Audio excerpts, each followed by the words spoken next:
Chapter 5. As the days passed, Mary Yellen settled down to life at Jamaica Inn with a sense of stubborn resolution. It was evident that she could not leave her aunt to face the winter alone. But, perhaps, with the coming of spring, Patience Merlin could be persuaded to see reason, and the pair of them would leave the moors for the peace and quietude of Helford Valley. This was at any rate Mary's hope. And meanwhile, she must make the best of the grim 6 months that lay ahead. And if possible, she was determined to have the better of her uncle in the long run and expose him and his confederates to the law. She would have shrugged her shoulders at smuggling alone, though the flagrant dishonesty of the trade disgusted her, but all she had seen so far went to prove that Joss Merlin and his friends were not content with this only. They were desperate men, afraid of nothing and no one, and did not stop at murder. The events of that first Saturday night were never far from her mind, and the straggling rope's end hanging from the beam told its own tale. Mary had not a doubt that a stranger had been killed by her uncle and another man, and his body buried somewhere on the moors. There was nothing to prove it, however, and considered in the light of day, the very story seemed fantastic. She had returned to her room that night after the discovery of the rope, for the open door of the bar suggested that her uncle would be back at any moment. And exhausted with all she had seen, she must have fallen asleep, for when she woke, the sun was high, and she could hear Aunt Patience pattering about in the hall below. No sign remained of the evening's work. The bar had been swept and tidied, the furniture replaced, and the broken glass taken away, and there was no rope hanging from the beam. The landlord himself spent the morning in the stable and the cow-house, pitchforking filth into the yard and doing the work that a cowman should have done had he kept one. And when he came into the kitchen at midday to wolf an enormous meal, he questioned Mary about the farm stock at Helford, and asked her opinion for her opinion on a calf that had fallen sick. Nor did he make any reference to the events of the preceding night. He seemed in fair good humor, and went so far as to forget to curse his wife, who hovered around him as usual, watching the expression in his eye like a dog who would please his master. Joss Merlin behaved like a perfectly sober, normal man, and it was impossible to believe that he had murdered a fellow being only a few hours before. He might be guiltless of this, of course, and the blame rests upon his unknown companion. But at least Mary had seen him with her own eyes chase the naked idiot boy across the yard, and she had heard the boy scream as he felt the lash of the landlord's whip. She had seen him ringleader of that vile company in the bar. She had heard him threaten the stranger who opposed his will. And here he sat before her now, his mouth full of hot stew, shaking his head over a sick calf. And she answered, "Yes," and "No," in reply to her uncle, and drank down her tea, watching him over the brim of her cup, her eyes traveling from his great plate of steaming stew to his long, powerful fingers, hideous in their strength and grace. 2 weeks went by, and there was no repetition of Saturday night. Perhaps the last haul had satisfied the landlord and his companions, and they were content with that for a while, for Mary did not hear the wagons again, and though she was sleeping soundly now, she was certain that the noise of wheels would have woken her. Her uncle appeared to have no objection to her wandering on the moors, and day by day she came to know more of the surrounding country, stumbling upon tracks she had not noticed at first, and which kept her to the high ground leading ultimately to the tors, while she learnt to avoid the low, soggy grass with tufted tops that by their very harmless appearance invited inspection, only to reveal themselves as the border line of treacherous and dangerous marsh. Though lonely, she was not actively unhappy, and these rambles in the gray light of early afternoon kept her healthy, at least, and went some way towards tempering the gloom and depression of the long, dark evenings at Jamaica, when Aunt Patience sat with her hands in her lap, staring at the turf fire, and Joss Merlin shut himself up alone in the bar, or disappeared on the back of his pony to some unknown destination. Companionship there was none, and no one came to the inn for rest or nourishment.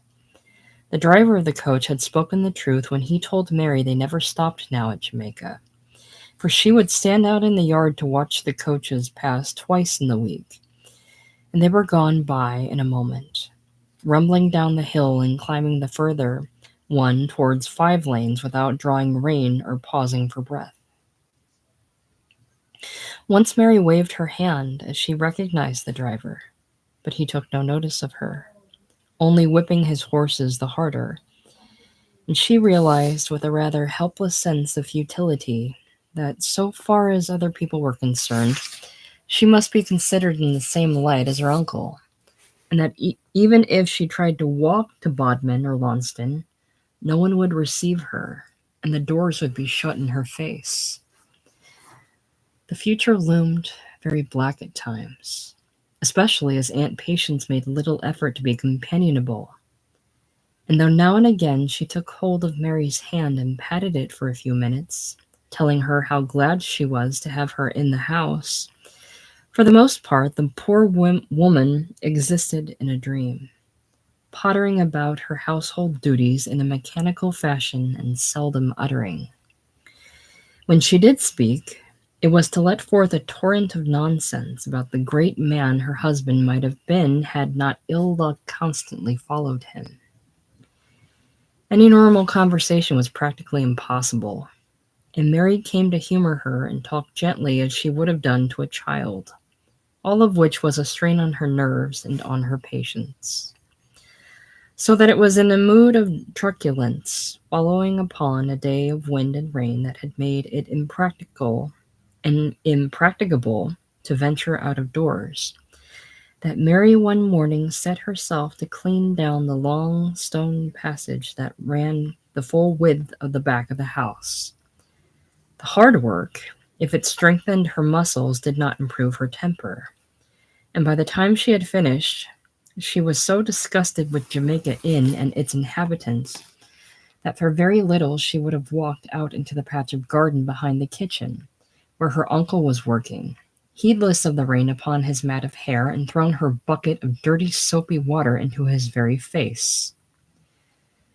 The sight of her aunt, who with bent back poked at the dull peat fire with the end of a stick, defeated her. And Mary was about to start on the stone flags of the entrance hall when she heard a clatter of hoofs in the yard. And in a moment someone thundered on the closed door of the bar. No one had approached Jamaica Inn before, and this summons was an event in itself. Mary went back to the kitchen to warn her aunt, but she had left the room, and looking out of the window, Mary could see her pattering across the garden to her husband, who was loading turf from the stack into a barrow. They were both out of earshot, and neither could have heard the sound of this new arrival. Mary wiped her hands on her apron and went into the bar. The door must have been unlocked after all, for to her surprise there was a man sitting straddle-legged across a chair, with a glass in his hand filled to the brim with ale, which he had calmly poured out from the tap himself. For a few minutes they considered one another in silence. Something about him was familiar, and Mary wondered where she had seen him before. The rather drooping lids, the curve of his mouth, and the outline of his jaw, even the bold and decidedly insolent stare with which he favored her, were things known to her and definitely disliked. The sight of him looking her up and down and drinking his ale at the same time irritated her beyond measure. "What do you think you're doing?" she said sharply. "You haven't any right to walk in here and help yourself. Besides, the landlord doesn't encourage strangers." At any other moment, she would have laughed to herself to hear herself speak thus, as though in defense of her uncle. But scrubbing the stone flags had done away with her sense of humor, if only for the moment, and she felt she must vent her ill temper on the nearest victim. The man finished his ale and held out the glass to be refilled. "Since when have they kept a barmaid at Jamaica Inn?" he asked her, and feeling in his pocket for a pipe, he lit it, puffing a great cloud of smoke into her face. His manner infuriated Mary, and she leant forward and pulled the pipe out of his hand, throwing it behind her onto the floor, where it smashed at once. He shrugged his shoulders and began to whistle, the very tunelessness adding fuel to her flame of irritation. "Is this how they train you to serve customers?" he said, breaking off in the middle. "I don't think much of their choice. There are better mannered maids in Launceston, where I was yesterday, and pretty as paint into the bargain. What have you been doing with yourself? Your hair is coming down at the back, and your face is none too clean." Mary turned away and walked towards the door, but he called her back. "Fill up my glass. That's what you're here for, isn't it?" he said. "I've ridden 12 miles since breakfast, and I'm thirsty."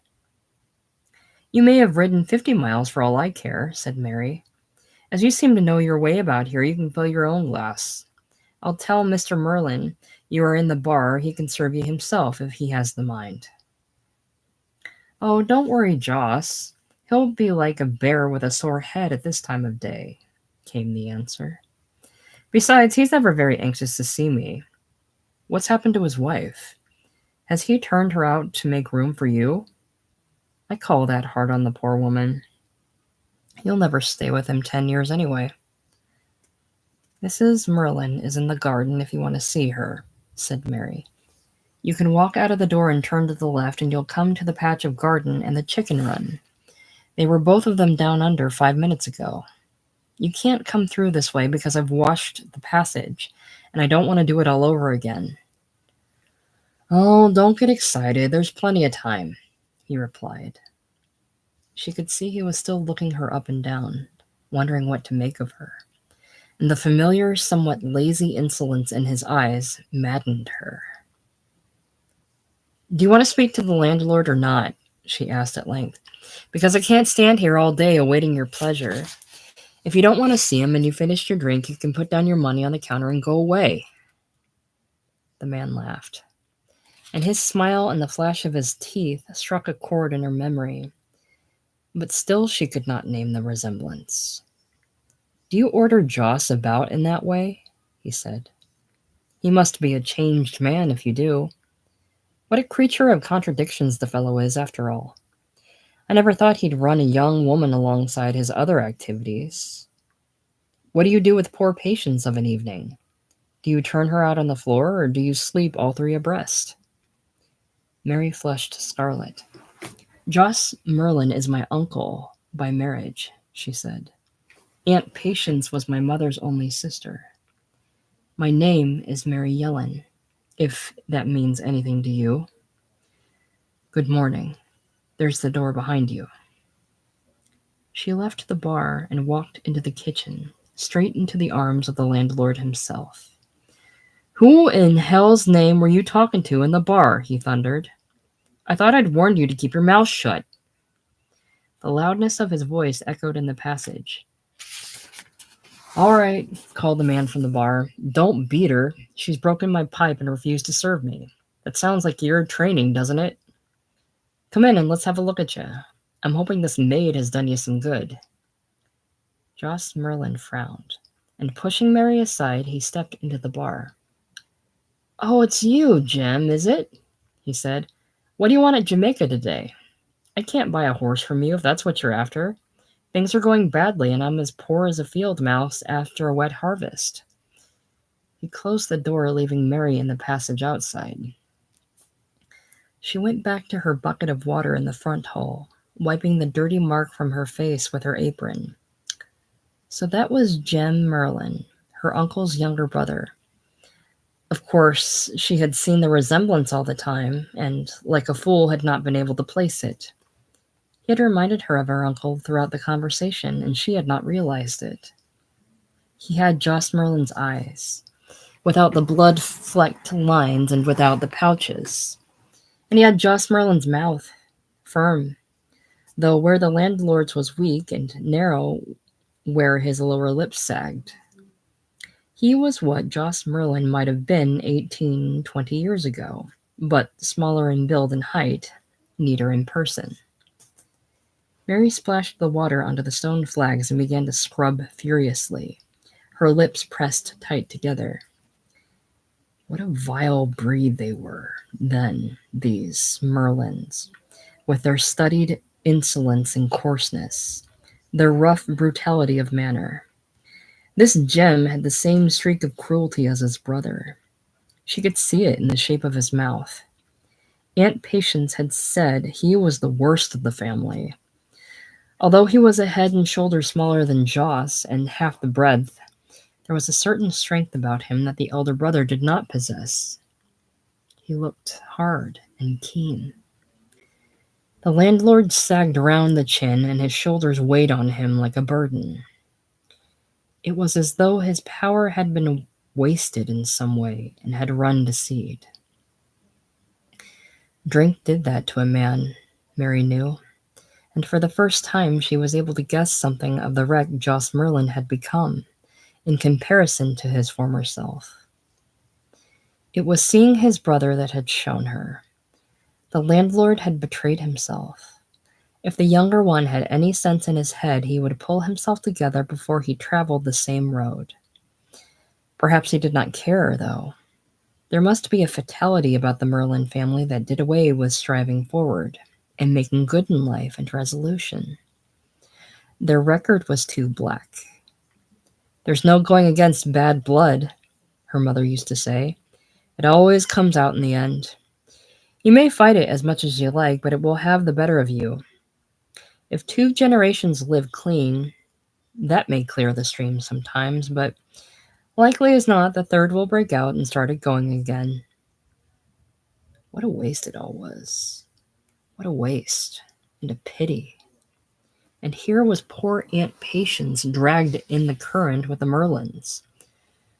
All her youth and gaiety gone before her, leaving her, if the truth were faced, very little superior to the idiot boy at Dosemary.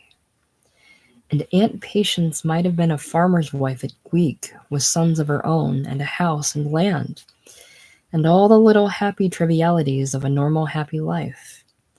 Gossip with the neighbors, and church on Sundays, and driving into market once a week. Fruit picking and harvest time. Things she would have loved. Things that had foundation. She would have known placidity, and they would be tranquil years that turned her hair in time to gray. Years of solid work and calm enjoyment. All this promise she had thrown away, to live like a slattern with a brute and a drunkard. Why were women such fools? So short-sighted and unwise, wondered Mary. And she scrubbed the last stone flag of the hall with venom, as though by her very action she might cleanse the world and blot out the indiscretions of her kind. She had worked up her energy to a frenzy, and, turning from the hall, proceeded to sweep the gloomy, dim parlor that had not seen a broom for years. A cloud of dust met her face, and she beat savagely at the wretched, threadbare mat. She was so absorbed in her disagreeable occupation that she did not hear the stone flung at the window of the parlor, and it was not until a shower of pebbles made a crack in the glass that her concentration was disturbed.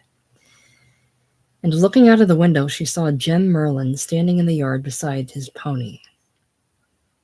Mary frowned at him and turned away, but he made answer with another shower of pebbles, this time cracking the glass in earnest, so that a small piece of the pane splintered onto the floor with a stone beside it. Mary unbolted the heavy entrance door and went out into the porch. "What do you want now?" she asked him, conscious suddenly of her loose hair and rumpled, dirty apron. He still looked down at her with curiosity, but the insolence had gone, and he had the grace to appear the smallest bit ashamed of himself. "Forgive me if I was rude to you just now," he said. "Somehow I didn't expect to see a woman at Jamaica Inn. Not a young girl like you, anyway. I thought Joss had found you in one of the towns and had brought you back here for his fancy lady." Mary flushed again and bit her lip in annoyance. "There's nothing very fanciful about me," she said scornfully. "I'd look well in a town, wouldn't I, in my old apron and heavy shoes? I should have thought anyone with eyes in his head could see I was a farm-bred." "Oh, I don't know," he said carelessly.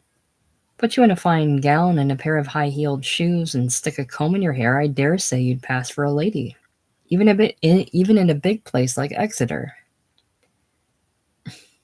"I'm meant to be flattered by that, I suppose," said Mary. "But, thanking you very much, I'd rather wear my old clothes and look like myself." "You could do a lot worse than that, of course," he agreed.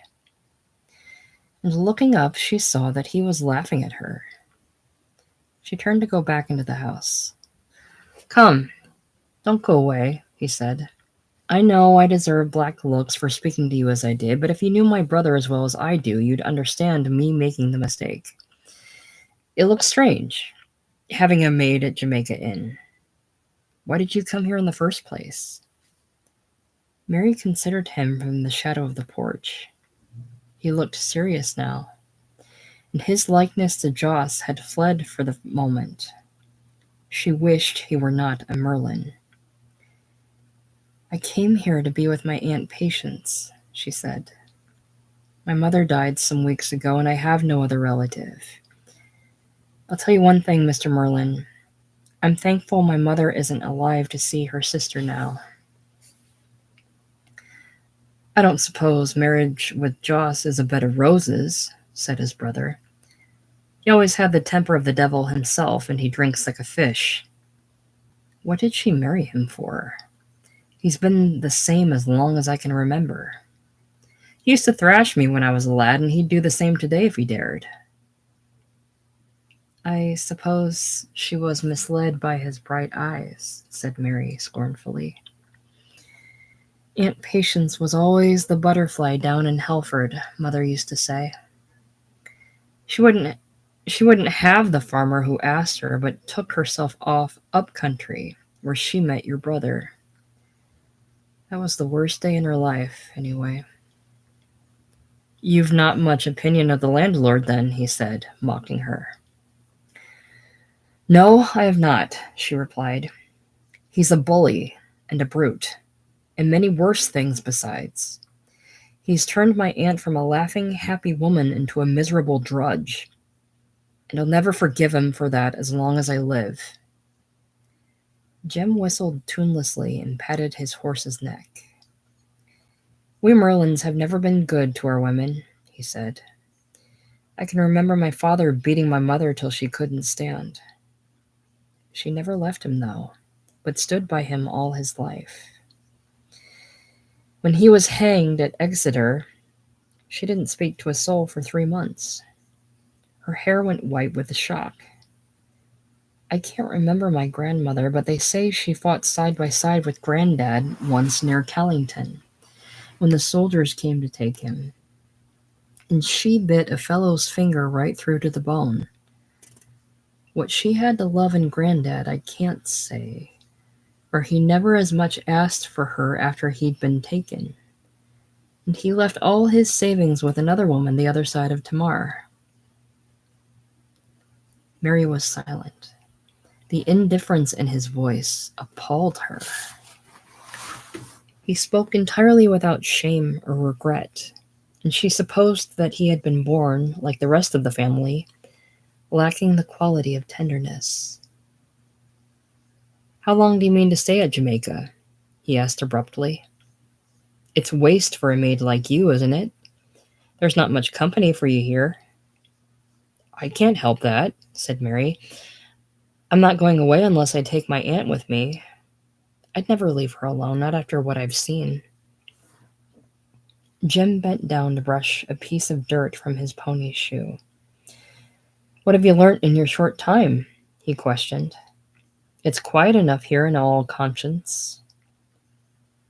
Mary was not easily led. For all she knew, her uncle had prompted his brother to speak to her, hoping in this way to obtain information. No, she was not quite such a fool as that. She shrugged her shoulder, dismissing the subject. I helped my uncle in the bar one Saturday night, she said, and I did not think much of the company he kept. I don't suppose you did, said Jem. The fellows who come to Jamaica have never been taught manners.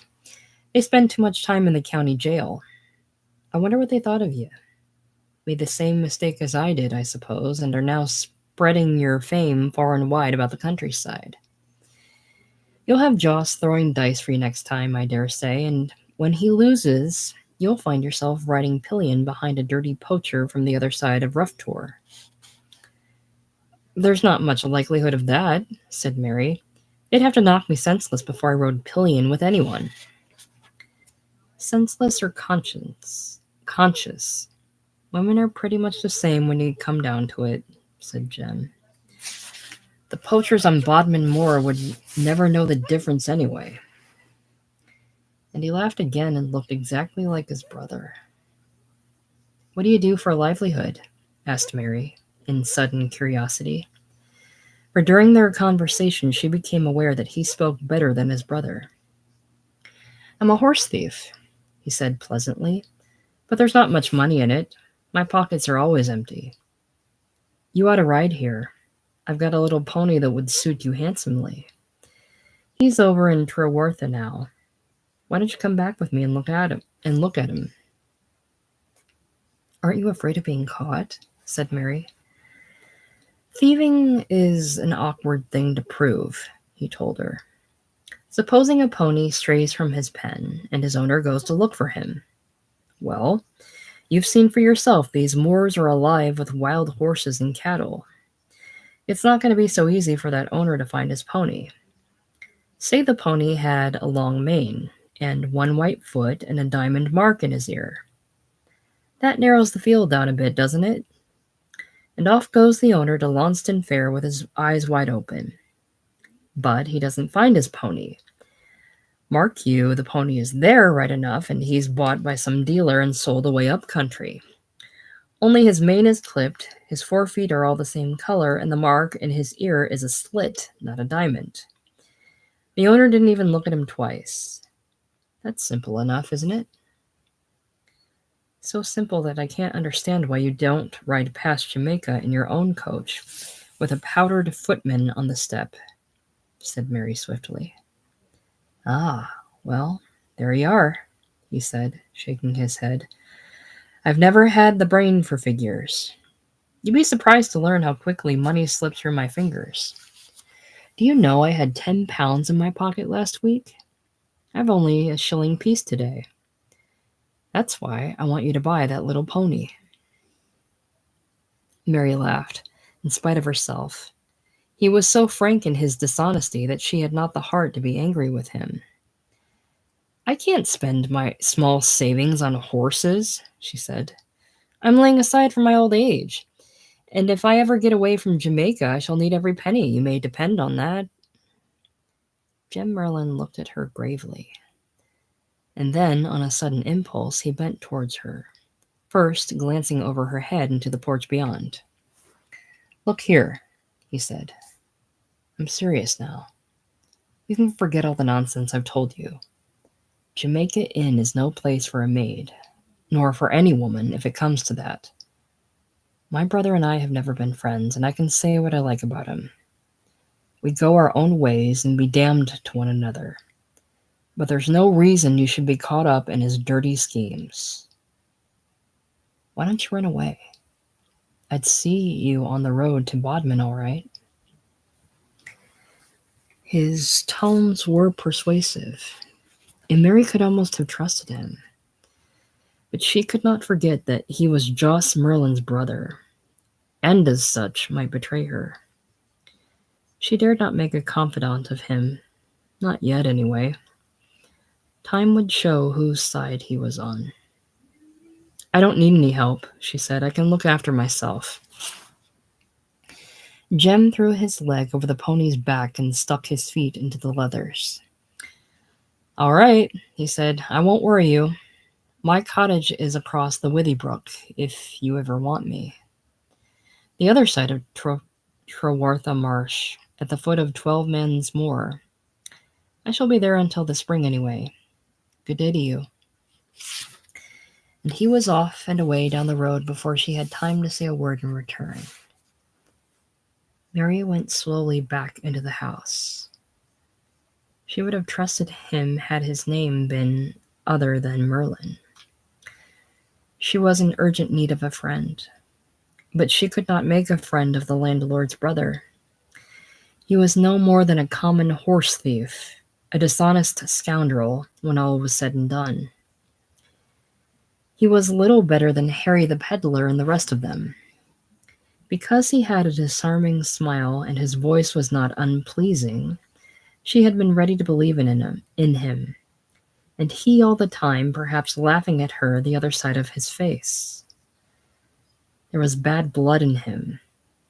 He broke the law every day of his life, and whatever way she looked at it, there was no escaping from that one unredeemable fact. He was Joss Merlin's brother. He had said there was no bond between them, but even that might be a lie to enlist her sympathy, while the whole of their conversation perhaps had been prompted by the landlord in the bar. No, whatever happened, she must stand alone in this business and trust no one. The very walls of Jamaica Inn smelt of guilt and deceit.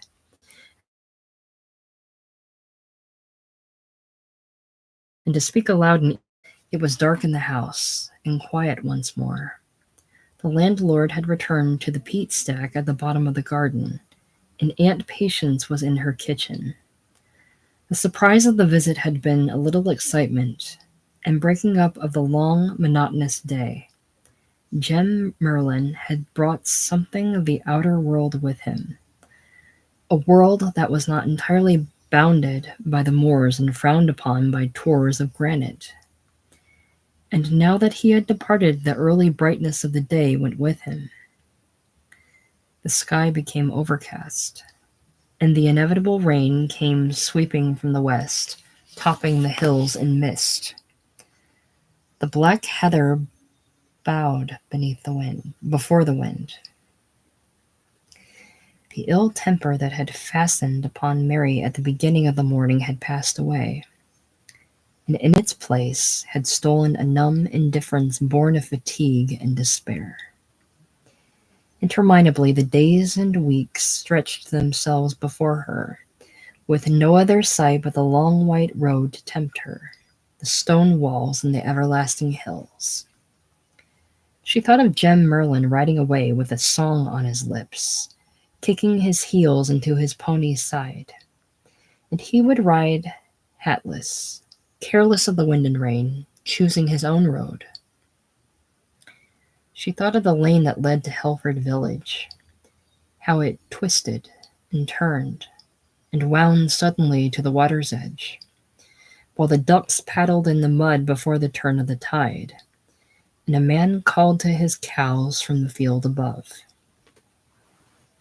All those things were progressive and part of life, and they went their way without a thought of her. But she was bound here by a promise that she must not break, and the very patter of Aunt Patience's feet as she passed to and fro in the kitchen was a reminder and a warning. Mary watched the little stinging rain blur the glass of the parlor window, and as she sat there alone with her chin in her hand, the tears ran down her cheeks in company with the rain. She let them fall, too indifferent to wipe them away, while the draught from the door she had forgotten to close ruffled a long, torn strip of paper on the wall. There had once been a rose pattern, but it was now faded and gray, and the walls themselves were stained deep brown where the damp had turned them. Mary turned away from the window, and the cold, dead atmosphere of Jamaica Inn closed in upon her. Chapter 6. That night the wagons came again.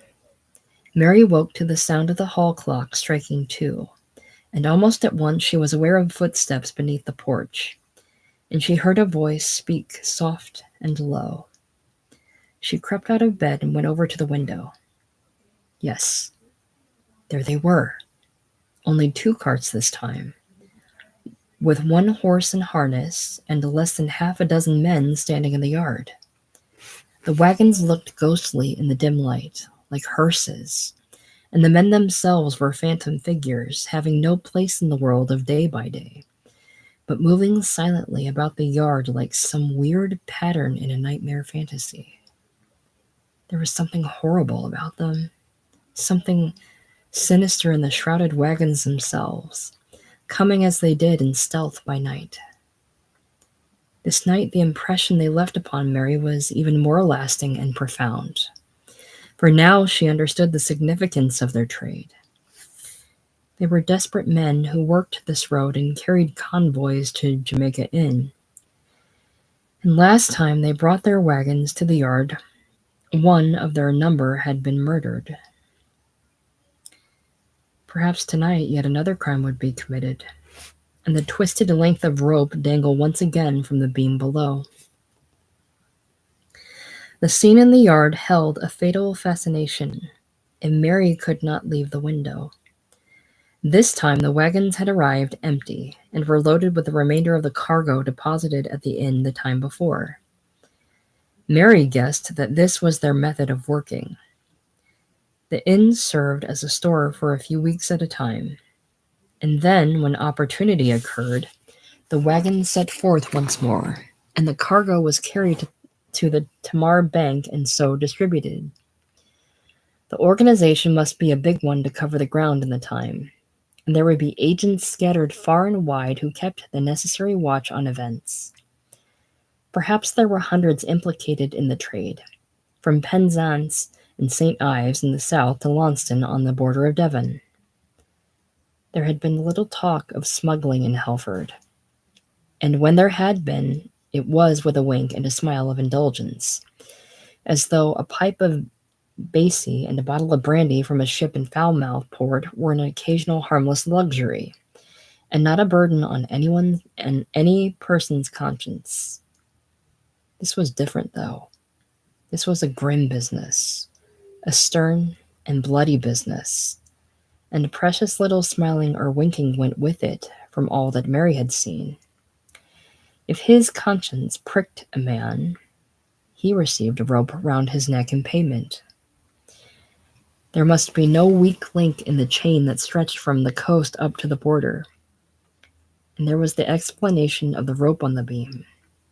The stranger had demurred, and the stranger had died.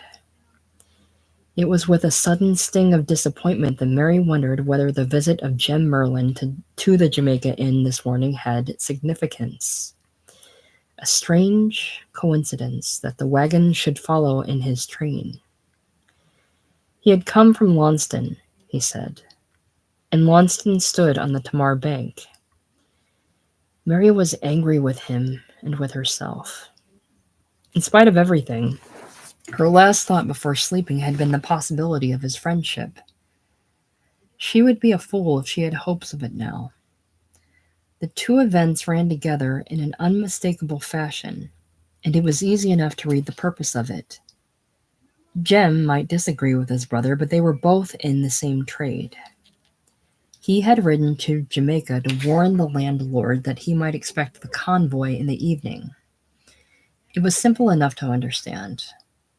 And then, having something of a heart, he had advised Mary to take herself to Bodmin. It was no place for a maid, he said. No one knew that better than he did himself, being one of the company. It was a wretched, damnable business in every way, without a ray of hope in any direction. And here she was in the midst of it all, with Aunt Patience like a child on her hands. Now the two wagons were loaded, and the drivers climbed in the seats with their companions. The performance had not been a lengthy one tonight.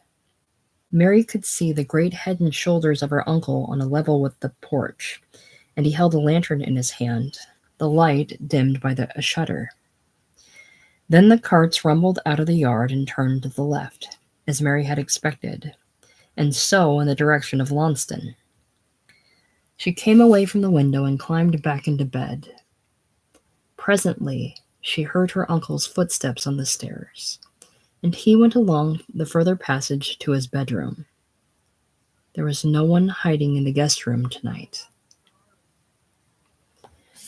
The next few days passed without incident, and the only vehicle on the road was the coach to Launceston, rumbling past Jamaica like a scared black beetle. There came a fine, crisp morning with frost on the ground, and for once the sun shone in a cloudless sky. The tors stood out boldly against the hard blue heaven, and the moorland grass, usually soggy and brown, glistened stiff and white with the frost. The drinking well in the yard had a thin layer of ice.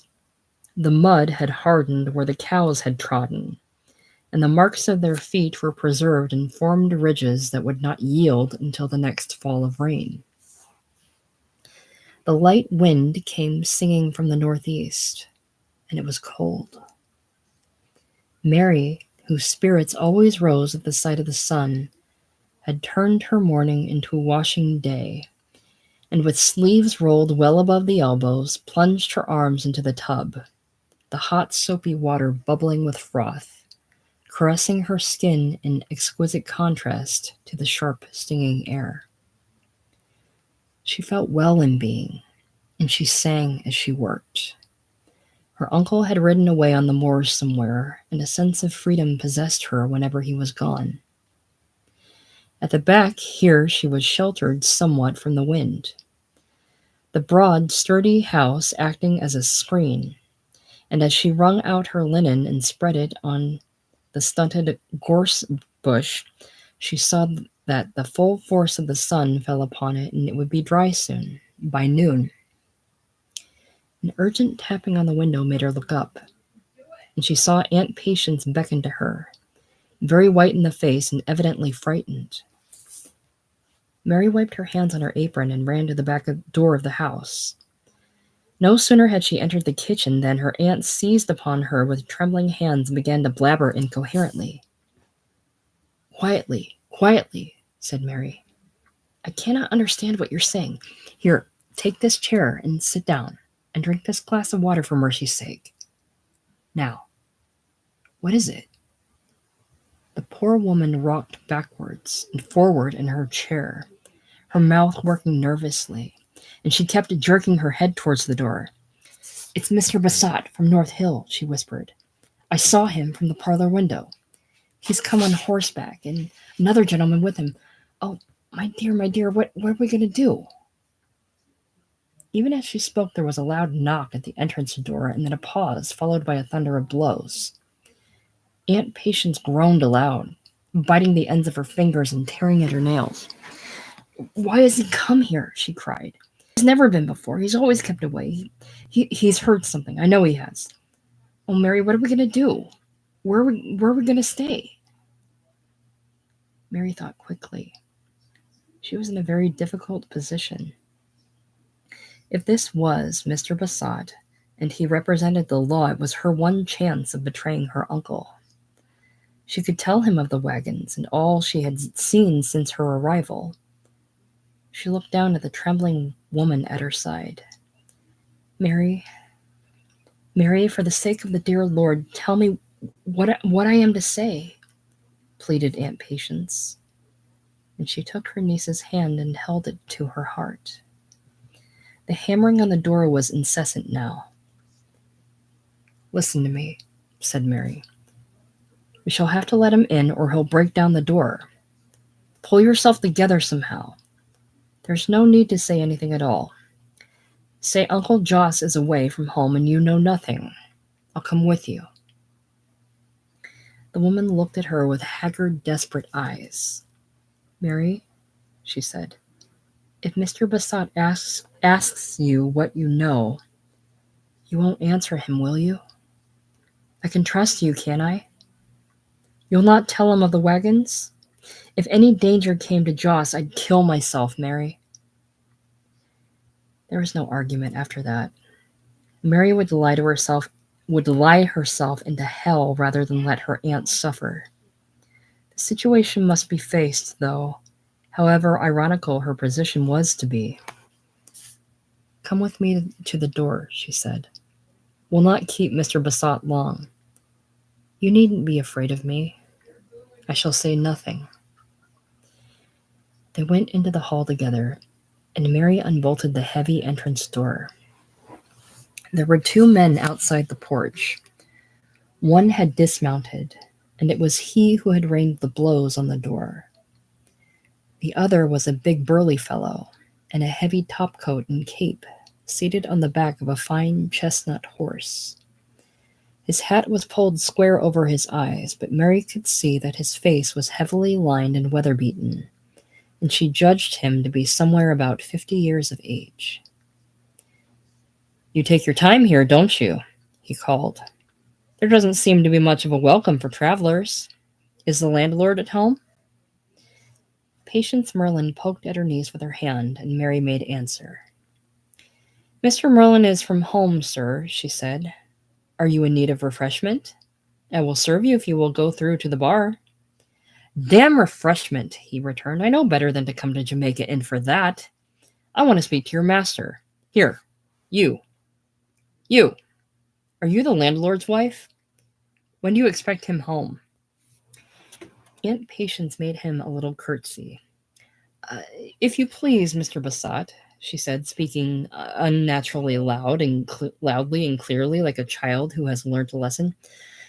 "My husband went out as soon as he had his breakfast, and whether he will be back before nightfall, I really cannot say." "Hmm," growled the squire. "That's a damned nuisance. I want a word or two with Mr. Joss Merlin.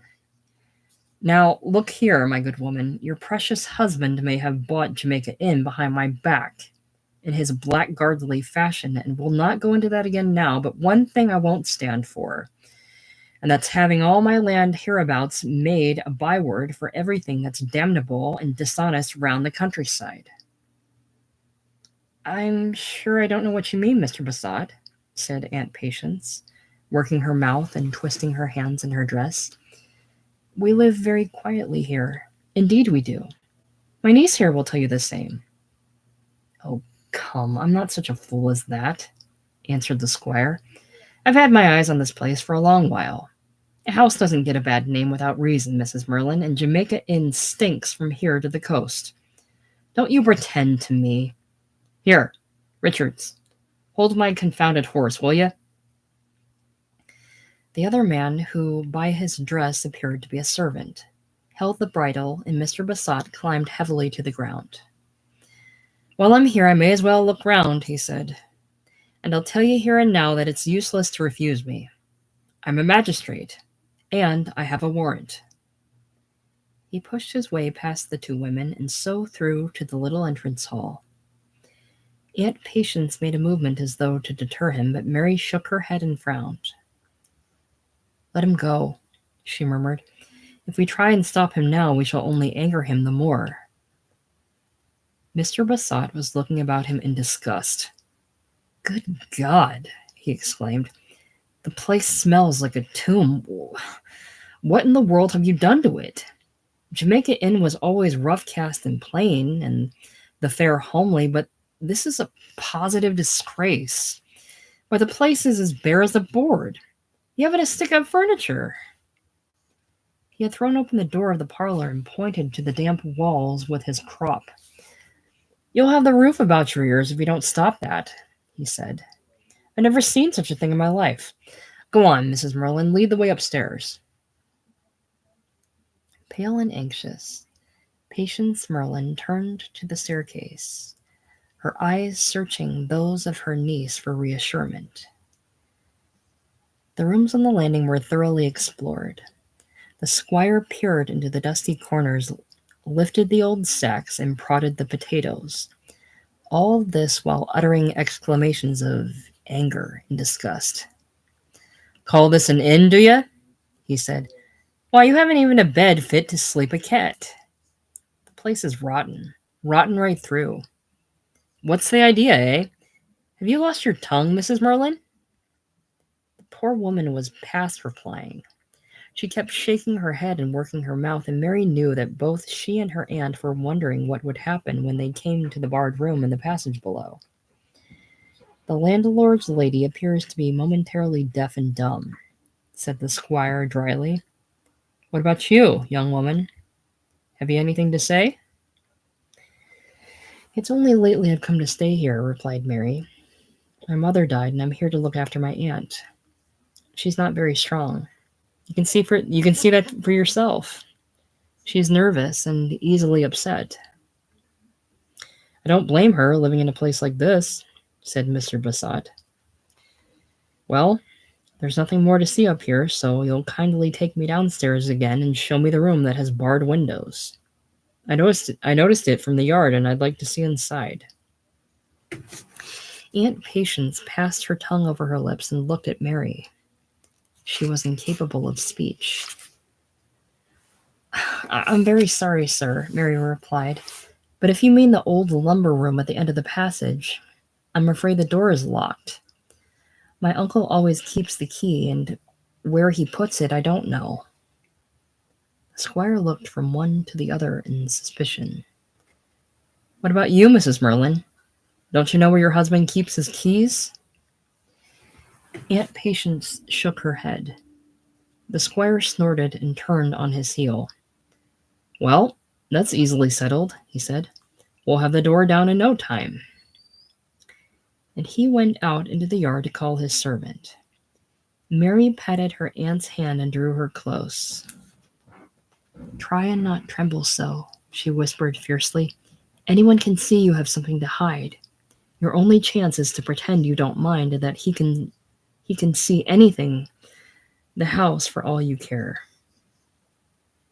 In a few minutes Mr. Bassett returned with the man Richards, who, grinning all over his face at the thought of destruction, carried an old bar he had found in the stable, and which he evidently intended using as a battering ram. If it had not been for her aunt, Mary would have given herself to the scene with some enjoyment. For the first time she would be permitted a view of the barred room.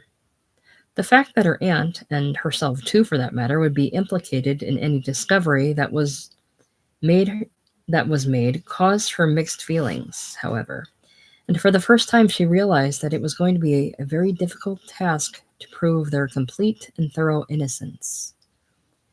No one was likely to believe protestations, with Aunt Patience fighting blindly on the landlord's side. It was with some excitement, then, that Mary watched Mr. Bassett and his servant seize the bar between them and ram it against the lock of the door. For a few minutes it withstood them, and the sound of the blows echoed through the house. Then there was a splitting of wood and a crash, and the door gave way before them. Aunt Patience uttered a little cry of distress, and the squire pushed past her into the room. Richards leant on the bar, wiping the sweat from his forehead, and Mary could see through to the room over his shoulder. It was dark, of course. The barred windows with their lining of sack kept the light from penetrating the room. "Get me a candle, one of you," shouted the squire. "It's as black as a pit in here." The servant produced a stump of candle from his pocket, and a light was kindled. He handed the candle to the squire, who, lifting it high above his head, stepped into the center of the room. For a moment there was silence, as the squire turned, letting the light shine in every corner. And then, clicking his tongue in annoyance and disappointment, he faced the little group behind him. "Nothing," he said. "Absolutely nothing. The landlord has made a fool of me again. Except for a pile of sacks in one corner, the room was completely empty. It was thick with dust, and there were cobwebs on the walls larger than a man's hand.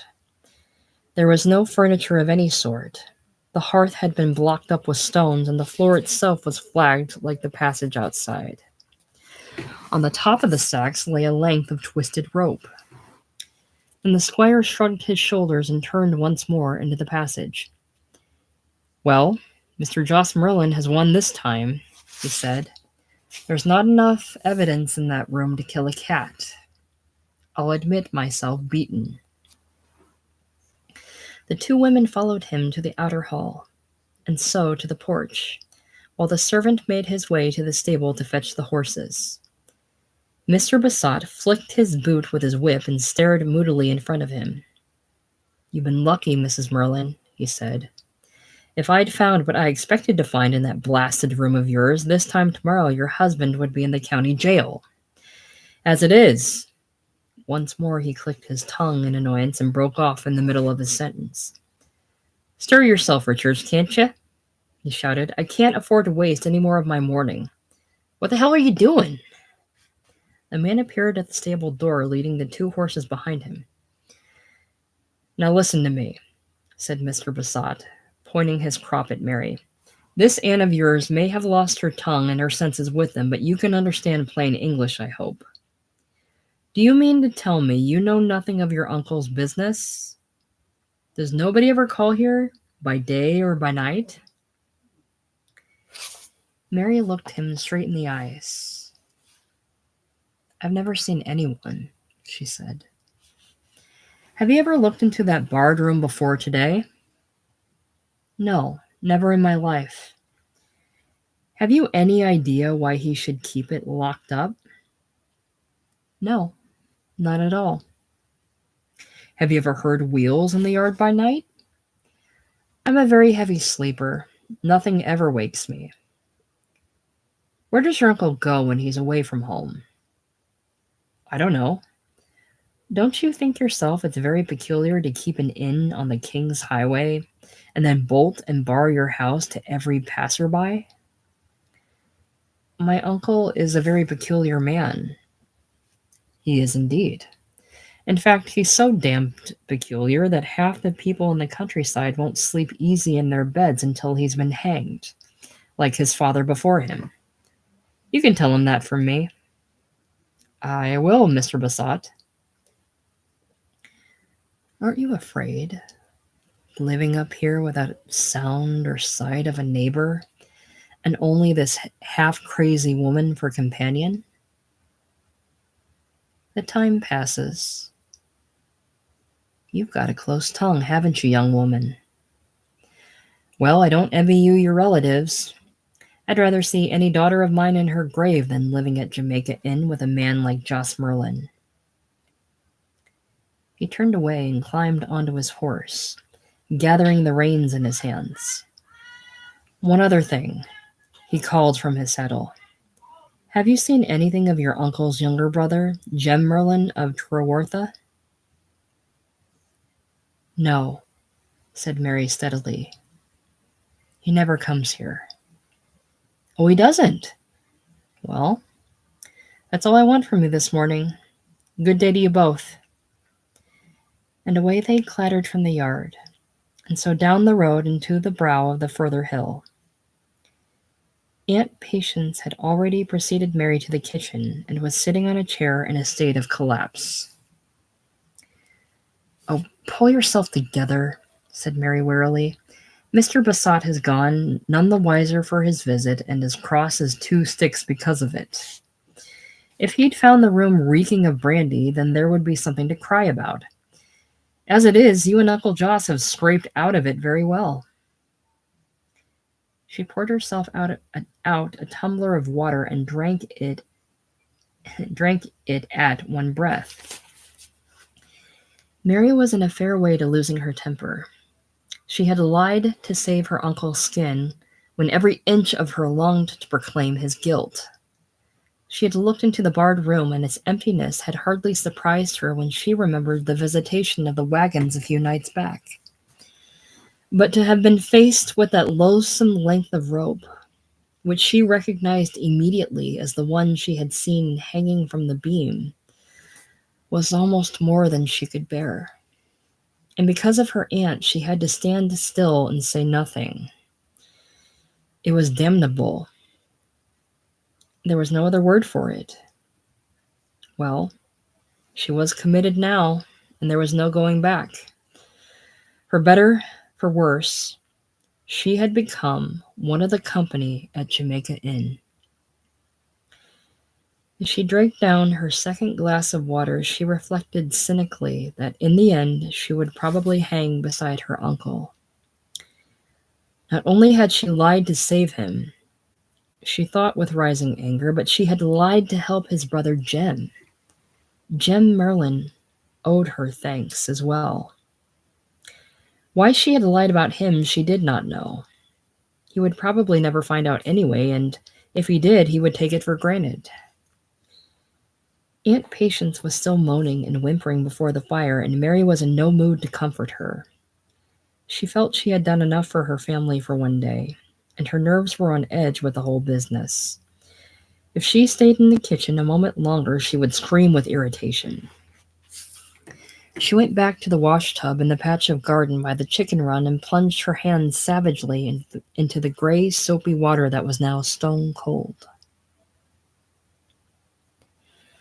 Joss Merlin returned just before noon.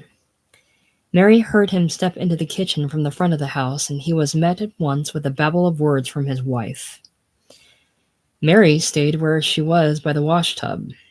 She was determined to let Aunt Patience explain things in her own way. And if he called to her for confirmation, there was time enough to go indoors. She could hear nothing of what passed between them, but the voice of her aunt sounded shrill and high. And now and again her uncle interposed a question sharply. In a little while he beckoned Mary from the window, and she went inside. He was standing on the hearth, his legs straddled wide and his face as black as thunder. "Come on!" he shouted. "Out with it. What's your side of the story? I get nothing but a string of words from your aunt. A magpie makes more sense than she. What in the hell's been going on here? That's what I want to know." Mary told him calmly, in a few well-chosen words, what had taken place during the morning. She omitted nothing, except the squire's question about his brother, and ended with Mr. Besot's own words, that people would not sleep easy in their beds until Joss Merlin was hanged like his father before him. The landlord listened in silence, and when she had finished, he crashed his fist down on the kitchen table and swore, kicking one of the chairs to the other side of the room. "The damned skulking bastard!" he roared. "He'd no more right to walk into my house than any other man. His talk of a magistrate's warrant was all bluff, you blithering fools. There's no such thing. By God, if I'd been here, I'd have sent him back to North Hill so as his own wife would never recognize him. And if she did, she'd have no use for him again. Damn, and blast his eyes. I'll teach Mr. Besot, who's got the run of this country, and have him sniffing round my legs, what's more. Scared you, did he? I'll burn his house round his ears if he plays his tricks again." Joss Merlin shouted at the top of his voice, and the noise was deafening. Mary did not fear him like this. The whole thing was bluster and show. It was when he lowered his voice and whispered that she knew him to be deadly. For all his thunder, he was frightened. She could see that, and his confidence was rudely shaken. "Give me something to eat," he said. "I must go out again, and there's no time to lose. Stop that yowling, Patience, or I'll smash your face in." "You've done well today, Mary, and I'll not forget it." His niece looked him in the eyes. "You don't think I did it for you, do you?" she said. "I don't care a damn why you did it. The result's the same," he answered. "Not that a blind fool like Besot would find anything anyway. He was born with his head in the wrong place. Now cut me a hunk of bread and quit talking and sit down at the bottom of the table where you belong to be. Two women took their seats in silence, and the meal passed without further disturbance. As soon as he had finished, the landlord rose to his feet, and without another word to either of them made his way to the stable.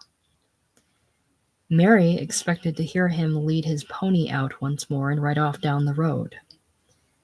But in a minute or two he was back again, and passing through the kitchen he went down to the end of the garden and climbed the stile in the field. Mary watched him strike across the moor and ascend the steep incline that led to Tulborough Tor and Cotta. For a moment she hesitated, debating the wisdom of the sudden plan in her head. And then the sound of her aunt's footsteps overhead appeared to decide her. She waited until she heard the door of the bedroom close, and then throwing off her apron and seizing her thick shawl from its peg on the wall, she ran down the field after her uncle. When she reached the bottom, she crouched beside the stone wall until his figure crossed the skyline and disappeared. And then she leapt up again and followed in his track, picking her way amongst the rough grass and stones. It was a mad and senseless venture, no doubt. But her mood was a reckless one, and she needed an outlet for it after her silence of the morning. Her idea was to keep Joss Merlin in view, remaining, of course, unseen, and in this way perhaps she would learn something of his secret mission. She had no doubt that the squire's visit to Jamaica had altered the landlord's plans, and that this sudden departure on foot across the heart of the West Moor was connected with it.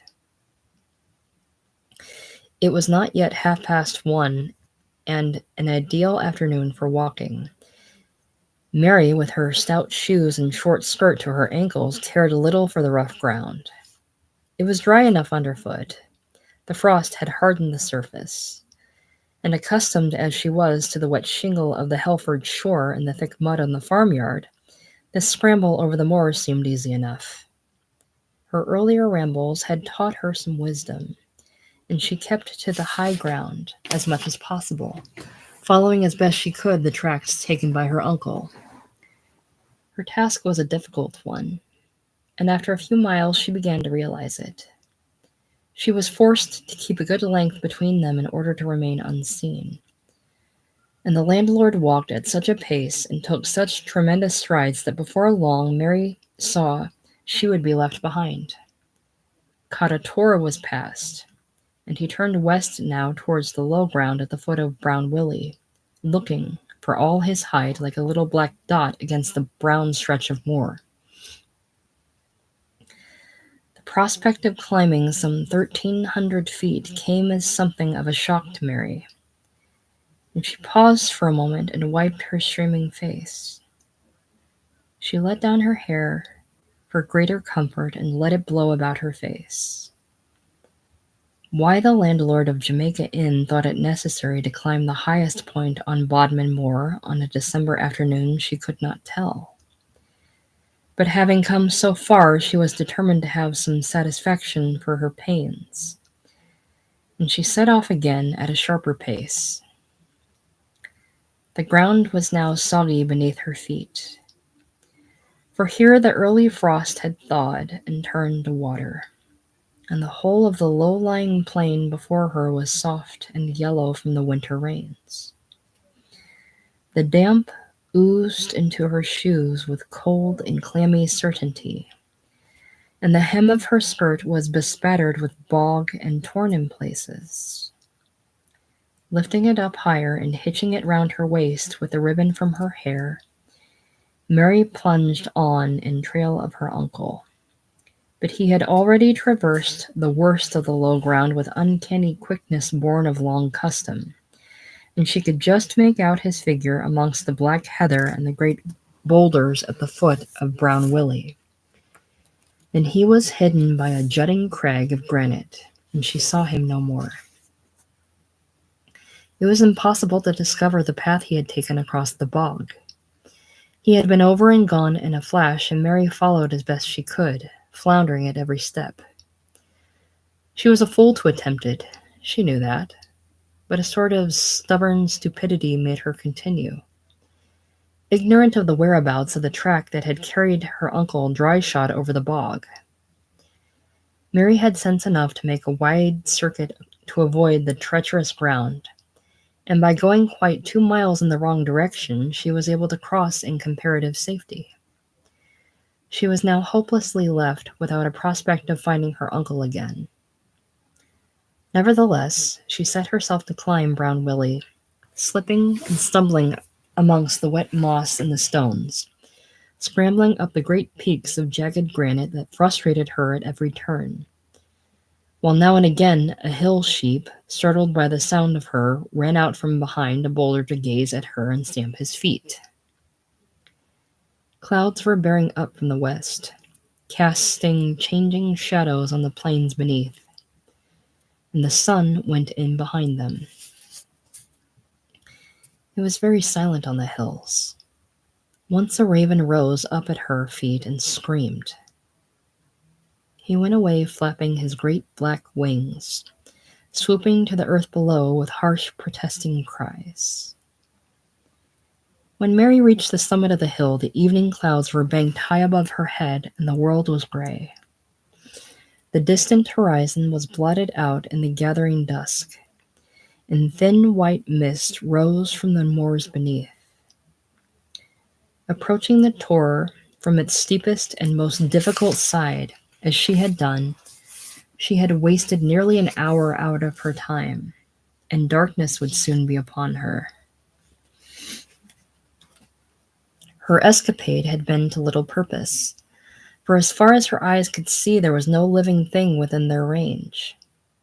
Joss Merlin had long vanished, and for all she knew he might not have climbed the Tor at all, but skirted its base amongst the rough heather and the smaller stones, and then made his way alone and unobserved east or west as his business took him, to be swallowed up in the folds of the further hills. Mary would never find him now. The best course was to descend the Tor by the shortest possible way and in the speediest fashion. Otherwise she would be faced with the prospect of a winter's night upon the moors, with a dead black heather for a pillow and no other shelter but frowning crags of granite. She knew herself now for a fool to have ventured so far on a December afternoon, for experience had proved to her that there was no long twilights on Bodmin Moor.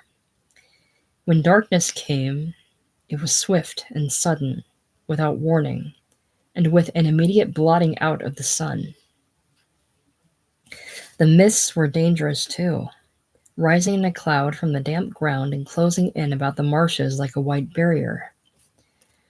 Discouraged and depressed, and all excitement gone from her, Mary scrambled down the steep face of the Tor, one eye on the marshes below and the other for the darkness that threatened to overtake her. Directly below her there was a pool or well, said to be the source of the river Fowey that ran ultimately to the sea, and this must be avoided at all costs, for the ground around was boggy and treacherous and the well itself of an unknown depth. She bore to her left to avoid it, but by the time she had reached the level of the plain below, with Brown Willie safely descended and lifting his mighty head in lonely splendor behind her, the mist and the darkness had settled on the moors, and all sense of direction was now lost to her. Whatever happened, she must keep her head, and not give way to her growing sense of panic. Apart from the mist, the evening was fine, and not too cold, and there was no reason why she should not hit upon some track that would lead ultimately to habitation. There was no danger from the marshes if she kept to the high ground. So trussing up her skirt again and wrapping her shawl firmly round her shoulders, Mary walked steadily before her, feeling the ground with some care when in doubt, and avoiding those tufts of grass that felt soft and yielding to her feet. That the direction she was taking was unknown to her was obvious in the first few miles, for her way was barred suddenly by a stream that she had not passed on the outward journey.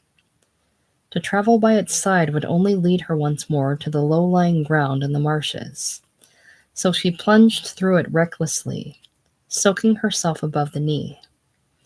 Wet shoes and stockings did not worry her. She counted herself fortunate that the stream had not been deeper, which would have meant swimming for it, and a chilled body into the bargain. The ground now seemed to rise in front of her, which was all to the good, as the going was firm, and she struck boldly across the high downland for what seemed to be an interminable distance, coming at length to a rough track bearing ahead and slightly to the right. This, at any rate, had served for a cart's wheels at one time or other, and where a cart could go, Mary could follow. The worst was past, and now that her real anxiety had gone, she felt weak and desperately tired. Her limbs were heavy, dragging things that scarcely belonged to her, and her eyes felt sunken away back in her head. She plodded on, her chin low and her hands at her side, thinking that the tall gray chimneys of Jamaica Inn would be, for the first time perhaps in their existence, a welcome and consoling sight. The track broadened now and was crossed in turn by another running left and right, and Mary stood uncertainly for a few moments, wondering which to take. It was then that she heard the sound of a horse, blowing as though he had been ridden hard, coming out of the darkness to the left of her. His hoofs made a dull thudding sound on the turf.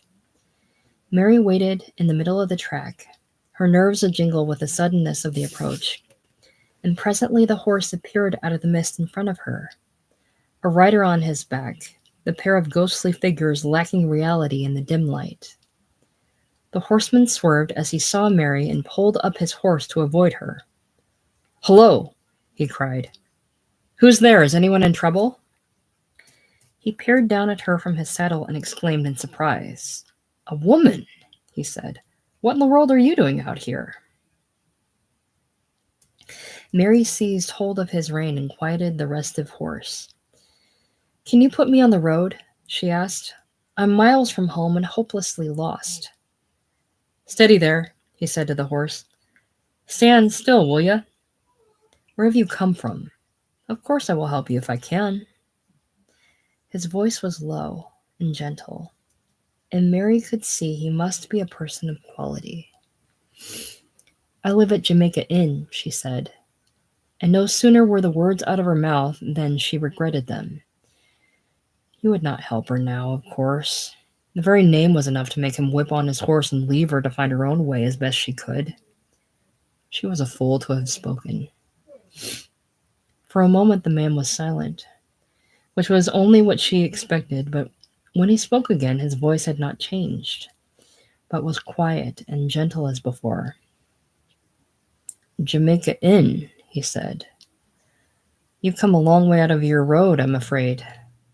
You must have been walking in the opposite direction. You're the other side of Hendra Downs here, you know." "That means nothing to me," she told him. "I've never been this way before. It was very stupid of me to venture so far on a winter's afternoon. I'd be grateful if you could show me to the right path, and once on the high road, it won't take me long to get home." He considered her for a moment, and then he swung himself off the saddle to the ground. "You're exhausted," he said. "You aren't fit to walk another step. And what's more, I'm not going to let you. We are not far from the village, and you shall ride there. Will you give me your foot, and I'll help you mount?" In a minute she was up in the saddle, and he stood below her, the bridle in his hand. "That's better, isn't it?" he said.